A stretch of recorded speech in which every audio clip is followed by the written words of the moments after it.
विश्वामित्र का हरिश्चंद्र को कष्ट देना, भाग 3। परिचय, इंट्रोडक्शन। हमारे चैनल विक्रम आदित्य में आपका स्वागत है। भाग 2 में हमने देखा कि राजा हरिश्चंद्र ने अपनी पत्नी शैव्या और पुत्र रोहिताश्व को बेच दिया और खुद एक चांडाल का गुलाम बनकर काशी के श्मशान घाट में मृतकों के कपड़े इकट्ठा करने लगे। लेकिन विश्वामित्र की क्रूर परीक्षाएं यही खत्म नहीं हुई। भाग 3 में एक ऐसा दुखद मोड़ आता है जो आपके रोंगटे खड़े कर देगा। हरिश्चंद्र को अपनी पत्नी को मारने का आदेश मिलता है, जिसे राक्षसी बताया जाता है। क्या हरिश्चंद्र अपने सत्य और धर्म को बचा पाएंगे? आखिरी बिंदु आपका दिमाग उड़ा देगा। अंत तक बने रहें, वरना आप इस वीडियो का सबसे बड़ा सबक चूक जाएंगे। मुख्य कहानी, मेन स्टोरी। एक दिन रोहिताश्व, हरिश्चंद्र का बेटा, अपने साथियों के साथ काशी के पास खेलने गया। उसने पहले दोस्तों के साथ खेला, फिर दर्भ, कुश, घास इकट्ठा करने लगा, जिसकी जड़ें गहरी नहीं थी। जब साथियों ने पूछा, तुम यह घास क्यों इकट्ठा कर रहे हो? रोहिताश्व ने जवाब दिया, मेरा मालिक एक ब्राह्मण है, मैं यह उसके लिए ला रहा हूँ। इसके बाद उसने पलाश की लकड़ी और होम के लिए समिधा इकट्ठा की और उन्हें सिर पर लाद लिया। लेकिन हर कदम पर वह थक रहा था। प्यास लगने पर वह पास के तालाब में पानी पीने गया। उसने अपनी गठरी एक चींटियों के टीले पर रख दी। पानी पीकर थोड़ा आराम करने के बाद जब वह गठरी उठाने लगा, तभी विश्वामित्र के आदेश पर उस टीले से एक भयंकर जहरीला सांप निकला। सांप ने रोहिताश्व को डस लिया और वह तुरंत जमीन पर गिरकर मर गया। उसके साथी रोहिताश्व को मरा देख डर से कांपते हुए ब्राह्मण के घर गए और शैव्या से बोले, हे ब्राह्मण की दासी, तुम्हारा बेटा हमारे साथ खेलने गया था। अचानक एक जहरीले सांप ने उसे डस लिया और वह मर गया। यह सुनकर शैव्या जैसे कटे केले के पेड़ की तरह जमीन पर गिर पड़ी। ब्राह्मण ने उसके चेहरे पर पानी छिड़का। होश में आने पर वह फिर रोहिताश्व के लिए दुखी होकर जोर जोर से रोने लगी। उसका शरीर धूल से सना था, बाल बिखरे थे और आंखों से आंसुओं की धारा बह रही थी। ब्राह्मण गुस्से में बोला, हे दुष्ट, संध्या समय रोना बहुत अशुभ है। इससे लक्ष्मी नाराज होती है और घर में गरीबी आती है। क्या तुम्हें जरा भी शर्म नहीं? शैव्या ने कोई जवाब नहीं दिया। वह अपने बेटे के दुख में डूबी रही। ब्राह्मण और गुस्सा हुआ और बोला, हे नीच, मैंने तुम्हें पैसे देकर खरीदा है, फिर भी तुम मेरी बदकिस्मती बढ़ा रही हो। अगर तुम्हें मेरे लिए काम नहीं करना था तो मेरा पैसा क्यों लिया? शैव्या भावनाओं से भरी आवाज में रोते हुए बोली, हे स्वामी, मेरा बेटा मृत्यु के मुंह में चला गया। एक जहरीले सांप ने उसे डस लिया। मैं उसे फिर कभी नहीं देख पाऊंगी। कृपया मुझे इजाजत दें कि मैं अपने बेटे को एक बार देखाऊं। यह कहकर वह फिर से दयनीय स्वर में रोने लगी। ब्राह्मण और क्रोधित हुआ और बोला, हे धोखेबाज, जो अपने मालिक का पैसा लेकर उसका काम बिगाड़ता है, वह रौरव नरक में जलता है, फिर वह मुर्गा बनकर जन्म लेता है। तुम्हें धर्म शास्त्र की शिक्षा देना बेकार है, जैसे बंजर जमीन पर बीज बोना। अब अगर तुम्हें परलोक का डर है तो घर का काम करो। शैव्या कांपते हुए ब्राह्मण के पैरों पर सिर रखकर बोली, हे स्वामी, अपनी दासी पर दया करें। मैं बस एक पल के लिए अपने मरे हुए बेटे को देखना चाहती हूँ। मुझे बस थोड़ा समय दीजिए। वह अपने बेटे के दुख में डूबी थी और उसकी करुण पुकार हवा में गूंज रही थी। ब्राह्मण लाल आंखों से गुस्से में बोला, तू मेरी बात का जवाब नहीं दे रही। तेरा रोना मेरे घर की सुख शांति को नष्ट कर रहा है। लेकिन ठीक है, मैं तुझे अपने बेटे को देखने की इजाजत देता हूँ, मगर शर्त यह है कि तू तुरंत वापस आएगी और मेरे सारे काम पूरे करेगी। अगर तूने मेरे काम में जरा भी ढिलाई की तो तुझे भयंकर सजा मिलेगी। यह कहकर ब्राह्मण ने उसे जाने की अनुमति दे दी। यह सुनकर शैव्या का दिल टूट गया, लेकिन वह अपने बेटे को देखने के लिए चली गई। आगे जो हुआ वह आपके रोंगटे खड़े कर देगा। अंत तक देखें, क्योंकि आखिरी बिंदु आपका दिमाग उड़ा देगा। शैव्या अपने बेटे के पास पहुंची और रोने लगी, हे मेरे बेटे, मैं तुम्हारी माँ हूँ। क्या तुम मुझे नहीं पहचानते? एक बार मुझे देख लो। हे बालक, मैं अपने राज्य से वंचित हूँ, देश निकाले में हूँ। मेरे पति ने अपना शरीर तक बेच दिया और मैं दासी बन गई। इस हाल में कौन जी सकता है? मैं सिर्फ तुम्हारा कमल सा चेहरा देखकर जी रही थी। ज्योतिषियों ने तुम्हारे जन्म पर भविष्यवाणी की थी कि तुम वीर, दीर्घायु, दानी और देव द्विज गुरु की पूजा करने वाले राजा बनोगे। तुम अपने माता पिता की इच्छाएं पूरी करोगे। लेकिन अब ये सब झूठ हो गया। हे बेटे, तुम्हारे हाथों में चक्र, मछली, छत्र, श्रीवत्स, स्वास्तिक, ध्वज, कलश और चंवर जैसे शुभ चिन्ह थे। क्या ये सब आज व्यर्थ हो गए? तुम इस पूरे राज्य के स्वामी थे। अब वह राज्य, मंत्रियों, राज सिंहासन, छत्र, कुल्हाड़ी, धन, अयोध्या, महल, हाथी, घोड़े और रथ कहाँ है?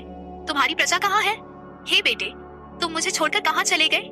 हे राजन, आओ और अपने बेटे को देखो, जो बचपन में तुम्हारी चौड़ी छाती पर चढ़कर कुमकुम को धूल से गंदा करता था। वह जो तुम्हारे माथे का मृगनाभि का तिलक मिटाता था, उसे देखो।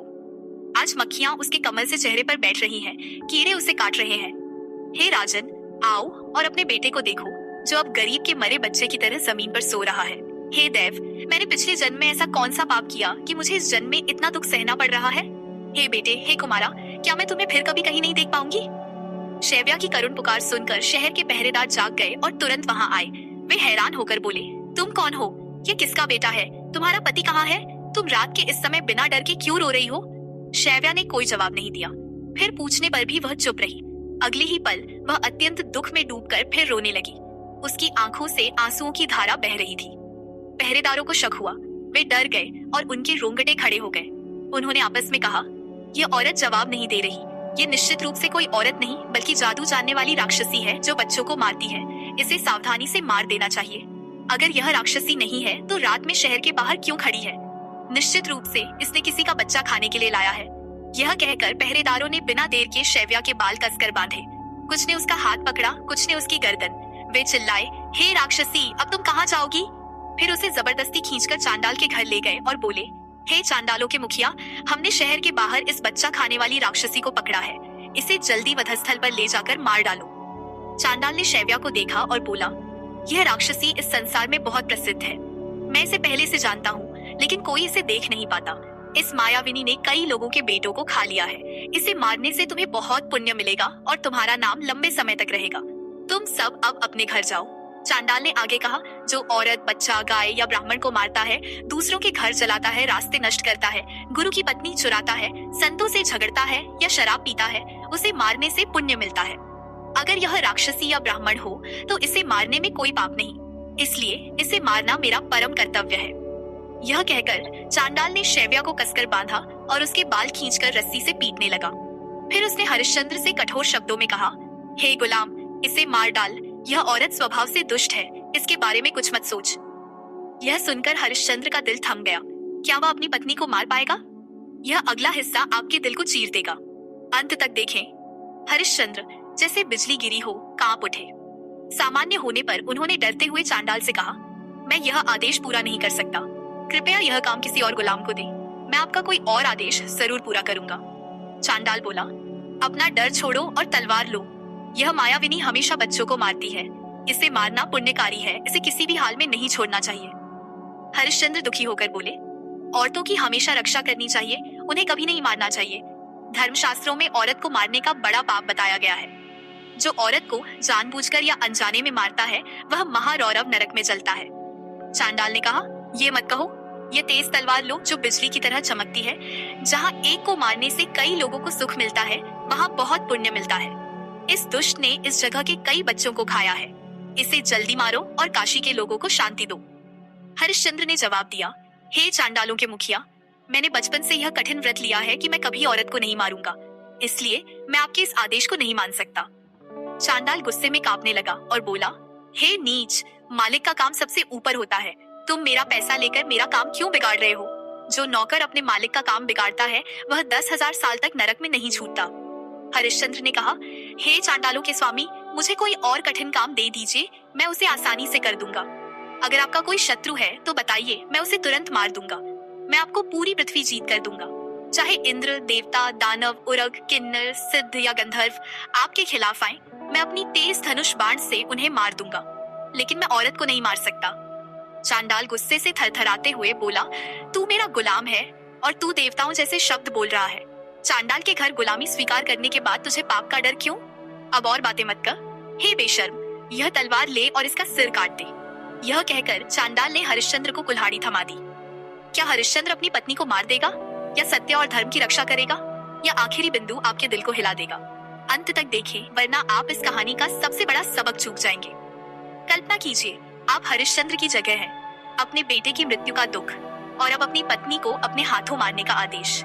यह कहानी हमें सिखाती है कि सत्य और धर्म की राह कितनी कठिन हो सकती है, फिर भी वह हमें ताकत देती है।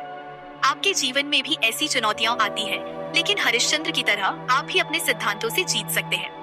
इस कहानी का आखिरी सबक आपके जीवन को बदल सकता है। अंत तक देखें। Call to action. अगर यह कहानी आपके दिल को छू गई है तो अभी रुकें और हमारे चैनल विक्रम आदित्य को सब्सक्राइब करें।